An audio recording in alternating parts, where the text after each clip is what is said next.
বাবা ও বাবা এই গেল রে তুই কার বলে বিয়ে করেছিস হ্যাঁ আমি ইনকাম করে আমি বিয়ে করেছি তুমি বলার কি আমি বলার কি মানে দেখি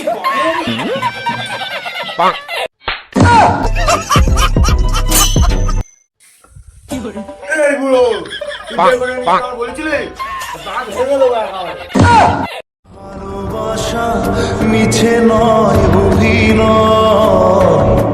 কাল যদি